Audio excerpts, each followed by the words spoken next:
Namaste. Welcome to the Living Ayurveda course from Punarnava, the Center for Holistic Health at Shanti Mandir.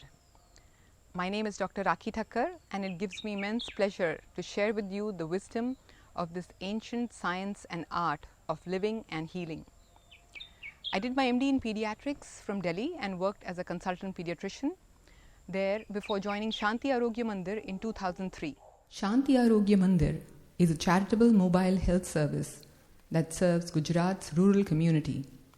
Then, as a general practitioner, I saw more adults with chronic health conditions like diabetes, high blood pressure, coronary artery disease, and arthritis. While my practice of modern medicine provided them symptomatic relief, it didn't reverse their pathology, and often people who began with one disease, like diabetes, went on to develop other conditions like high blood pressure, acidity, arthritis, and so on. The prescription just became longer and longer. Worse yet, the medicines also had many undesirable side effects. The last straw that made me even more cognizant of the need for a more holistic approach to health was my own battle with illness.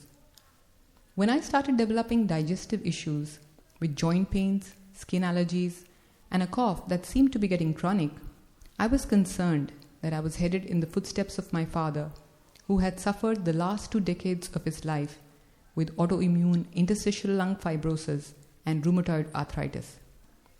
I had seen him suffer due to the illness and also the immunosuppressant medication that he was prescribed for the condition. Furthermore, I realized that despite my medical degree, I did not have the necessary skills to correct my own condition, let alone that of others. There was much that the study of modern medicine had not equipped me with. This led to my quest in Ayurveda. This journey has been very fulfilling, as it has given me a chance to not only overcome my genetic predisposition and circumvent disease, but also help others with the same. I now coordinate treatments at Punarnava, an integrated center for well-being that offers Ayurvedic treatment, including Panchakarma and re-educative psychotherapy based on Indian philosophy. With the current pandemic, there has been a global renewal of interest in this time-tested science, which aims at correcting imbalance by getting to the root of the problem. It harnesses the innate strength of the individual to create balance. It also appreciates the constitutional differences in individuals and offers an individualistic approach to treatment. In this introductory course on Ayurveda, we will look at the basic understanding of health and disease, the concept of Agni and Am, Prakriti, diet and lifestyle, Dincharya, the daily routine, Ritucharya, the seasonal routine, kitchen as dispensary, some common health myths, Panchakarma, women's health, and a few recipes. William Osler, the father of modern medicine, said that the foremost duty of a physician is to teach the masses how to live without medicine. I feel that the study of Ayurveda, Yoga, and Sanatan Dharma, all of which are interrelated, have given me the skills to make this offering to society. All 3 disciplines recognize that the body is the foremost instrument to the attainment of the highest goal, that is, realizing one's true nature, which is the very purpose of human life. I would like to express my deepest gratitude to Gurudev Mahamandaleshwar Swami Nityanand Saraswati for providing the inspiration and opportunity to study and share this wisdom. We'll begin with an invocation to Lord Dhanvantari, the deity of health, who is described poetically in the scriptures as having emerged from the ocean of milk carrying a pot of nectar. Sarve bhavantu sukhinah, sarve santu niramayaah, sarve bhadrani pashyantu, ma kaschit dukkha bhag bhavet. We prayed that may all beings be content, may everyone be free of disease, may everyone see auspicious sights, and may there be no suffering. Ayurveda is made of two words, Ayuhu and Ved. Ayu means life or longevity, and Ved means knowledge. So, Ayurveda is the study or the knowledge of longevity. What is the purpose of Ayurveda? The purpose of Ayurveda is swasthasya swasthya rakshanam and aturasya vikara prashamanam. That is, preserving the health of the one who is healthy and correcting the imbalance of the one who is diseased. Now, interestingly, the word they have used here is atur. Atur does not mean diseased or sick, but instead it means the one who is eager or the one who is restless. So one has to be eager or restless to correct one's imbalance. So this indicates that the onus lies as much on the patient as much as it does on the treating physician. One has to be eager to correct one's imbalance. So this is a prayer that we had in our textbook of surgery by Love and Bailey in our MBBS course. It said, from inability to let well alone, from too much zeal for the new and contempt for what is old, from putting knowledge before wisdom, science before art, and cleverness before common sense, from treating patients as cases, and from making the cure of the disease more grievous than its endurance. Good Lord, deliver us. And this prayer is very much true today when we see in the practice of modern medicine. We're often in this dilemma where we are making the cure of the disease more grievous than its endurance. Even though there has been so much medical advancement, there is also a global increase in all kinds of diseases like diabetes, high blood pressure, coronary artery disease, malignancies, and so on. As children, we heard this saying that prevention is better than cure. And we can add this now, especially when something has no cure.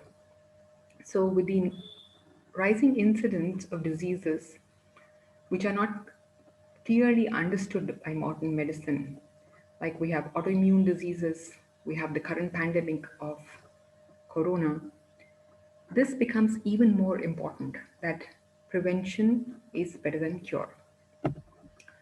So, what is the definition of health? According to the WHO, the World Health Organization, health is not merely the absence of disease, but it is the state of complete well being physical, mental, emotional, social, and spiritual. Let us look at the definition of health given to us by Ayurveda, which was given thousands of years ago. It says, Samadosha Samagnischa Samadhatu Malakriyaha Prasannatmindriya Manaha Swastya Itya Vidiyate.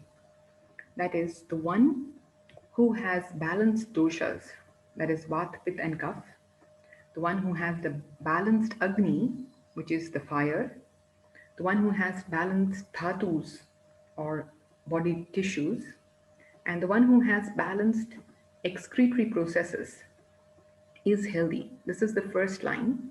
And the second line says that the one who is full of bliss in the mind, senses, and the soul, such a person is healthy. So at the moment, we do not understand what doshas are, Vat, Pitta, and Kapha, and we'll be talking about them and the Agni and the tissues later. But we definitely understand what the excretory processes are. So there are three main ways that the body eliminates. There is urine, there is stool, and there is sweat. So these excretory processes must be balanced in order to call the person healthy. And the second line says that the mind, soul, and senses should be full of bliss. So that's how important the mind is in our state of health. If the mind is not at ease, if there is emotional disturbance, then there cannot be health. And also the importance of the excretory processes. So one cannot be constipated or have malabsorption or diarrhea and wish to be healthy. So, two important things, that is the excretory processes and the state of the mind. Talking about the Agni, so Ayurveda describes different types of Agni. Agni means fire. The most important fire in the body is the digestive fire, which digests our food. And there are many other types of Agnis. Each tissue has its own Agni, which is the fire of metabolism of that particular tissue.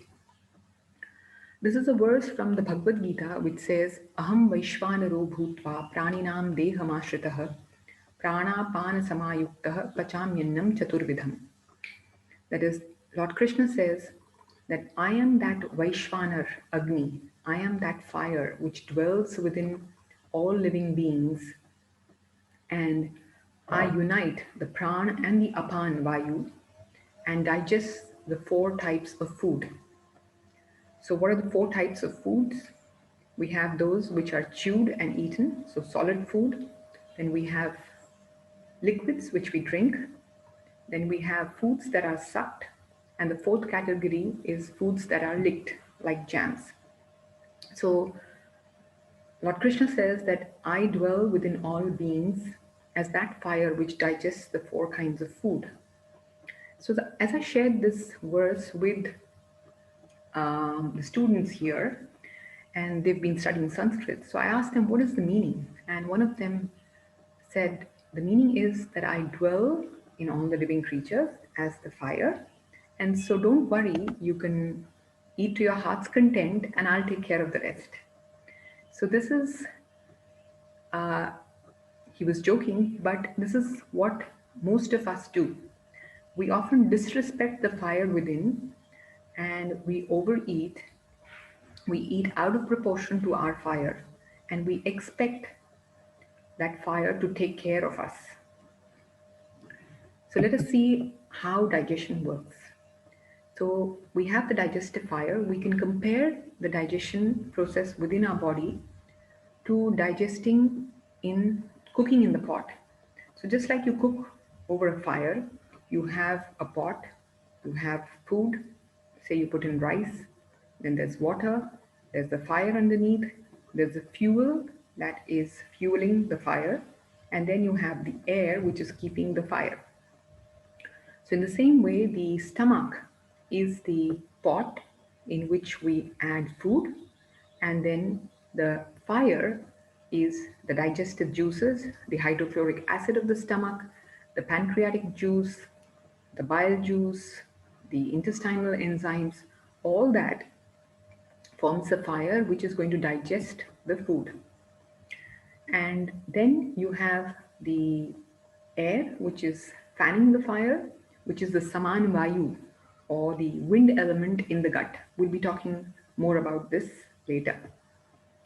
So just like when you cook in the pot, whatever gets cooked forms your food, and if the fire is inadequate, then the food will not get cooked, and instead it will sit there and rot. And when the food rots, there is fermentation, there is acid production, and there will be bubbles because of the fermentation, there will be gas production. And then if the food sits there for a long time, there could be all kinds of pathogens, bacteria, fungi breeding in that because it is just sitting there and fermenting. So, in the same way, if we digest the food, it forms our body tissues. So, the first tissue that is formed is the Rasadhatu, which is equivalent to the plasma, and this then becomes the substrate to form the next dhatu, which is the Rakta dhatu or the blood, which further forms mass, which is muscle, which gives rise to fat, then bone, then nerve, and finally the Shukra dhatu, which is the sexual fluid, that is the sperms in males and ovum in females. So each of these tissues takes about a week to form. So mature tissue is formed in 1 week. So mature Rasadhatu is formed in 1 week, and mature blood tissue is formed in another 1 week. So it takes about 2 weeks for the food that we have eaten to get converted into mature blood tissue. So if you are started on iron tablets, your hemoglobin will be checked in 2 weeks because that is the minimum time that the body will take to form blood tissue. So each tissue takes about a week to form, and we have 7 tissues. So for this entire cycle to take place, it takes about 7 weeks. So what we eat today will be converted into plasma in about a week's time. It will be converted into blood tissue in about 2 weeks' time, into muscle tissue in 3 weeks' time, into fat in 4 weeks' time, into bone 5 weeks' time. It will reach the nervous tissue in 6 weeks and reach the sperm or the ovum in 7 weeks. So, depending on which pathology we are looking at, we have to allow that much time for the herbs and the diet to create a change or to see a response in the body. So, if we are treating a patient with a condition that involves the nervous system, we have to allow for at least 6 weeks to see an appreciable response in the condition. Now, Shukra Dhatu is the last dhatu or the last tissue to be formed. And so this is like the essence of all the tissues. And therefore, Ayurveda talks about brahmacharya or conservation of the sexual fluid. Because if there is an excessive loss of the sexual fluid, it leads to weakness in all the other tissues. Because, as I said, each tissue forms a substrate for the subsequent tissue. So, if there is a loss of the tissue which is further down the line, it will put a drain on the preceding tissue. So, in case one loses blood, say in an accident, it will put a drain on the plasma tissue, and the plasma tissue will become weaker. So, in the same way, if there is excessive drainage of the sexual fluid, it will put a strain on the nervous tissue and make the nervous system weaker. So, in patients who have neurological conditions like motor neuron disease, like multiple sclerosis, Parkinson's, etc., we advise them to practice brahmacharya or celibacy, which will help to conserve the loss of the Shukra Dhatu and thereby reduce the strain on the nervous tissue. Now, this is what happens when our digestion is good. So, each of these 7 tissues are formed sequentially. But what if the digestion is faulty? Then this is what happens. This is a colonoscopic image, and you see here, this is a healthy individual, and you see the colon, you can see the healthy mucosa lining. This is a patient with headache and chronic fatigue syndrome. So you see here the sticky substance which is lining the mucosal lining. This is or these are the toxins that are produced because of poor digestion. Just like when the food does not cook in the pot, it sits there and rots. So the food, the rice which cooks maybe in 40 minutes, if the flame is not adequate, say you have a very tiny flame like that of a candle underneath, it's not going to cook. So the food just sits there and in the pot, and after 2 hours, 4 hours, 6 hours, the food is still not cooked. So what happens after 24 hours? The food starts to rot. So there's fermentation, there's gas production, there's acid production, and it becomes a very good breeding medium for all kinds of bacteria, viruses, fungi, and so on. So, in the same way, the food that is not digested by our body sits there and rots and ferments and forms a toxic substance, which in Ayurvedic language is called And so, this image here, this yellow sticky substance that you see is So, we will see in subsequent images in different conditions that the presentation of arm varies. For example, this is a diabetic person with joint pains. You see here there are parasites because, as I said, the arm is a good breeding medium for all kinds of pathogens. So with the current pandemic, it's good for us to understand that if we have arm or toxins in the body, we are very prone to catching the infection. Another patient with fungal infection, immunodeficiency, and asthma, again, we see here this thick white coating, which is arm. Another patient with high blood pressure and atherosclerosis, arrhythmias, which is abnormal heartbeat. You see that there are polyps in the intestine. You see another patient with chronic constipation and breast cancer. There is this black deposit, which is again arm. So the color and the consistency, the appearance of the arm varies in all these different cases. You see another patient with chronic constipation and breast cancer. She's 65-year old, and you see the thick layer of black arm. So the color will vary according to the whether there is more vat, pith, or kapha. So if there is more kapha, the arm is usually more white and thick, cheesy. If there is more pith, it usually has a yellowish tinge, and if there is more pith vat, then it is usually blackish. So, what are the signs of indigestion? When we don't digest the food, we form arm, and as we said, the food ferments and produces gas, and because of the gas, we get a bloated stomach. Then, because of the acid production, which is because of the fermentation of food, we get heartburn.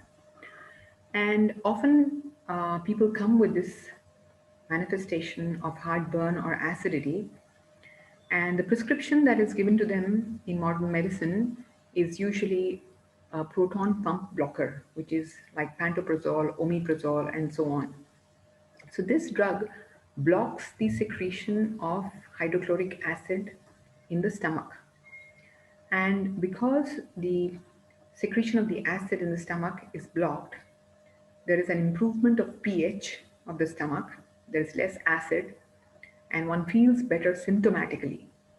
But that really is not the cure. In fact, it can be very counterproductive when taken over a long period of time because this drug is actually suppressing the secretion of hydrochloric acid, which is the acid in the stomach, which is actually responsible for digestion. And so the symptoms that are being produced here, which are producing the heartburn, are actually because of the acid that has been produced by fermentation, due to fermentation of the undigested food. The symptom is not because of the hydrochloric acid which is secreted by the stomach. So we must understand this difference. So if you feel acidity or burning in your stomach on an empty stomach, which is actually relieved by eating, it means that there is good pure acid in the stomach. So the digestion is good and that you need to eat more or eat at the right time. But if you experience the acidity actually after eating, say an hour or so after eating, it means that the acidity is not because of the acid which is produced by the stomach, but it is the acid which is being produced by the food which is not digested and actually being fermented. So here fasting would help because there is an accumulation of arm. Now also because there is gas production, this leads to abdominal pain. Ayurveda says that whenever there is pain in the body, it always means that there is an increase in bath or the wind element. And then because the body wants to throw out the toxin, so there is nausea, and sometimes the person will vomit. Then there is, again, because of too much flatulence, there is, because of the gas, there is flatulence. Then there is growling in the stomach. There could be constipation. And constipation doesn't always mean that there is hard stool, but it could also mean just an incomplete emptying. So sometimes the stool is soft and but it won't come out. So you go to the toilet, you sit for a while, you have some bowel movement, but then you come back, have a cup of hot water or hot tea or some breakfast, and you need to go a second time and maybe another third time. So even though the stool is soft, it is not emptying easily. So there's constipation. As you saw in the colonoscopic images, this arm is sticky. It's heavy and sticky, so it sticks to the lining of the gut and thereby prevents complete evacuation of the bowel. And then sometimes there could be diarrhea. So usually when there is excessive pitta or fire, we will talk about that later, the body will try to eliminate the toxin from the lower end, causing diarrhea. And then there is burping, again, which is a manifestation of excessive wind that has been produced because of fermentation of undigested food. Then there could be acidic taste in the mouth or just an altered taste in the mouth. Often people come with an altered perception of taste, and the cause of that is they're usually prescribed different mouthwashes, and it doesn't help because the problem is not with the oral hygiene. The problem is with the digestion. And actually, this acidic taste or altered taste in the mouth is a manifestation of or toxin production. And they usually will have a coated tongue. So, in fact, now with the current pandemic of corona, this altered perception of taste or the failure to perceive taste is one of the symptoms of corona. And in fact, Ayurveda mentions this as a symptom of arm. And so this could be a manifestation of any infection. And then there's a loss of appetite because the body is always trying to create balance. So, because there is already a backlog of of toxins, we do not want to put in more food, but we often ignore these signals and we end up eating even though there is no appetite and the body is showing signs and symptoms of And then there could be morning sickness, again, another indication that the body does not want or is not in a condition to accept more. So these were the manifestations of when the or the toxin is in the gut. Now, this toxin or is very notorious and it doesn't just stay in the gut, but it moves into the whole body. And then what happens as it enters all the body channels? These are some of the manifestations that you can have. So they could be here first body ache. When you wake up in the morning, the body just feels stiff. So your shoulder might feel stiff, or when you put your foot on the ground, the foot might hurt, and you're labeled as plantar fasciitis. You're prescribed different types of shoes, but it just doesn't help. So basically, this is a manifestation of and it all gets better once you start moving, once you do your yoga routine, or once the sun comes out. So basically, this is toxin, and because this is formed because of poor fire or poor digestive fire, as the fire in the body increases, we are able to metabolize this and this is metabolized or digested, and we feel better. So the shoulder pain or the pain in the foot gets better after you exercise. Similarly, there could be allergic symptoms. So there could be sneezing as you wake up, the nose feels stuffy. Again, as you go about doing your routine, as the sun comes out bright, the nose clears up and everything is fine. Then we already discussed about constipation. You need to go multiple number of times and the bowels will not clear completely. Then you could just feel lethargic, just there is no desire to do anything because there is arm that is blocking the body channels. There could be skin issues like acne, or there could be hives, urticaria. These are all manifestations of The top layer of the skin is the upadhatu, or the byproduct of the first dhatu or the first tissue, which is ras dhatu. So the byproduct of the plasma or the first tissue that is formed from digestion is the top layer of the skin and the menstrual fluid. So if there is a problem with digestion, there will always be a problem with the skin. So the skin issues can never be treated by merely applying ointments or creams on the skin. We have to correct the digestion. So Ayurveda describes 6 stages of disease. So the first stage is accumulation. So just like here we have a tap, and drop by drop the water is accumulating in this bucket. In the same way, the body has a capacity to which it can accumulate any imbalance before it will actually produce disease.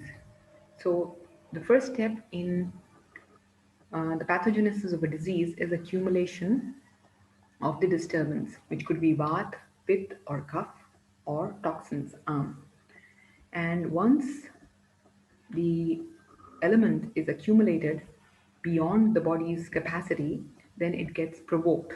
So the second step is provocation, and then there is spread. So the provoked element will spread throughout the body. Now, and the fourth step is localization. So this gets localized in a particular organ. So just like here in the field, the water will flow in the path of least resistance and will settle in a particular area which is low lying. In the same way, in our body, the imbalance, the provoked element will get deposited or localized in the organ which is the weakest. So we're all born with weak organs. So one organ may be weaker than the other. And this is determined at the time of birth. So depending on the condition of the sperm of our father, the ovum of our mother, and then the intrauterine conditioning in the uterus during the pregnancy. So the final product that is born, that is the blueprint we have, and so we have some organs which are weaker than the others. So the imbalance will always get localized in the weakest organ. So say you're born with a weak liver, the imbalance or the provoked element will localize in the liver. And the fifth stage then is manifestation of disease. So this is when it will manifest with symptoms of disease. So a deposition in the liver will present as hepatitis, as jaundice. And if we do not take care of the disease even then, and we do not reverse our lifestyle, we do not reverse the conditions that have led to this disease, then slowly there is differentiation. That is, the organ undergoes a structural change. So to begin with, in stage 5, when the symptoms manifested, it is just a functional disturbance of the organ. But slowly, if the imbalance continues, there is more and more deposition of the toxin in that organ. It leads to differentiation, that is, it leads to an anatomical or structural change in the organ, and slowly the disease becomes more and more irreversible, and it adds on to the complications of disease. So what are the common manifestations of So the toxin, if it gets deposited in the heart, in the coronary arteries that supply blood to the heart, it will manifest as a plaque, atherosclerosis, and cause blockage of the coronary arteries, leading to an anginal attack, myocardial infarction. Then these other cells, and here you see glucose molecules. So this is the blood here, and there's glucose in the blood. The cells need glucose, and here there is an insulin receptor, which is like a gate, which lets the glucose molecules into the cell. So the insulin will attach here to the insulin receptor and open the gate, and the glucose molecules will enter the cell and they can be utilized by the cell. But what happens in when there's insulin resistance? So here the receptor is blocked by the arm. So arm is basically a sticky substance which is heavy and toxic, which blocks the channels. So just like early morning we had the body ache, it was blocking the channels, the nose was blocked. In the same way, it also blocks the very micro channels. So it blocks the receptor of insulin. And so even though there is enough insulin in the blood, but this receptor here is blocked. And so even though there is excessive blood glucose in diabetes, the blood level of glucose is very high. This, because the insulin receptor is blocked, these glucose molecules cannot enter the cell. And so the cells are deprived of glucose despite very high glucose level in the blood. And so this leads to weakness and poor functioning of the cells. Then nowadays, we see many people coming with vitamin B12 deficiency. And they're often told that it is because their diet is vegetarian, and most vegetarian diets lack vitamin B12. But what about the vegetarians who have survived for centuries on pure vegetarian diet? So the source of vitamin B12 in vegetarians is the healthy colon bacteria. So the lactobacilli in the friendly bacteria in the gut, they produce vitamin B12 for vegetarians. And because there is a thick coating of arm in the intestine, in the colon, the number of these good healthy bacteria is diminished. And so there is a deficiency of vitamin B12. And also because of this thick coating, whatever B12 is there in the diet cannot be absorbed into the circulation. So this leads to a B12 deficiency. So this is one survey which was done in the US. It showed that 67% of Americans were deficient in vitamin B12, though most of them were on a non-vegetarian diet. So the reason for vitamin B12 deficiency is not just the vegan or the vegetarian diet, but it is the presence of ARM, which is preventing absorption of vitamin B12 into the system. And often one has to supplement with injectable vitamin B12. The oral vitamin B12 doesn't really work very well because of the inability to absorb that. Unless we clear the arm, the body is not able to absorb that vitamin B12 from the gut. Then the arm could localize in the lungs. So if the weak organ or the weak spot is in the lung, then it will localize in the lung, leading to pneumonia, leading to a viral pneumonia like corona. It can localize in the uterus, leading to menstrual difficulties, localize in the ovaries, leading to polycystic ovaries, localize in the liver, leading to fatty liver. It can cause weight issues. If there's a lot of pit or heat along with the arm, it could lead to a condition like gout, which is high uric acid. Then it could lead to thyroid disorders, and it could also lead to depression. So depression is classified as a reactive depression or endogenous depression. So reactive depression is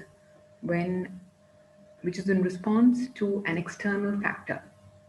So say there is a loss in the family or there's a financial loss. Obviously there's an external factor and that leads to depression. But the second category is endogenous depression, where there is no obvious stressor on the outside. And we see more and more cases of this endogenous depression today. And so the person manifests with all the symptoms of depression despite a lack of an external stressor. And this is usually because of ARM. So the digestive health is very closely linked to the mental health. So if there is a disorder of digestion, the digestion is inadequate, it will lead to toxin arm production, which will lead to depression. So, arm is like a demon, and as we began, we said the prayer, Sarve Santu Niramayaha. May all beings be without disease. So nir means without, and am, we've already discussed what am is. So may all beings be without am. So am is the root cause of all disease. So we must try that we do not accumulate am. So health basically is determined by three most important factors. First is the diet, the second is the lifestyle, and the third is the mental activity. So it is a balance of all these three, and all these three can contribute to the formation of arm. So the example that Ayurveda gives is that of a lake. So here is a lake which has accumulated dirty water or toxins. And so what is the best way to clear this lake? The best way to clear the lake would be first to close the inlet. And once we've closed the inlet from where this dirty water is entering, we've closed all these inlets, then we can just wait for the sun and the wind, and the sun and the wind will dry up the water. And then in the end, we have some sludge that remains, and then we can add in some sand and it will create a good dry bed. So using this analogy, we can understand that this is our body, which is filled with toxins. So the best way to clear out these toxins will be first to close the inlet. So what is the inlet for these toxins? What is the cause of these toxins? It is either faulty diet, faulty lifestyle, or emotional disturbance. So unless we correct these, we will not be able to empty the body of toxins. And what is the sun and the wind? The sun and the wind is the innate ability of the body to create balance. So if we are able to stop the factors that are creating the imbalance, the body can correct itself. You would have seen in a pet at home, when the pet is not well, it just goes to a corner and sits there. It will not eat food, it will not play. So he's trying to conserve his energy, and in this way, it will lead to correction of the disease and balance will be created again. So, in the same way, if we stop this inlet, then the body will create balance, and then the medicine is like the sand, which is only a support. It is not the main thing. You cannot expect to fill this lake with more and more sand and keep the inlet open. So this is only a support or a secondary measure. So the closing the inlet is definitely more important than the medicine.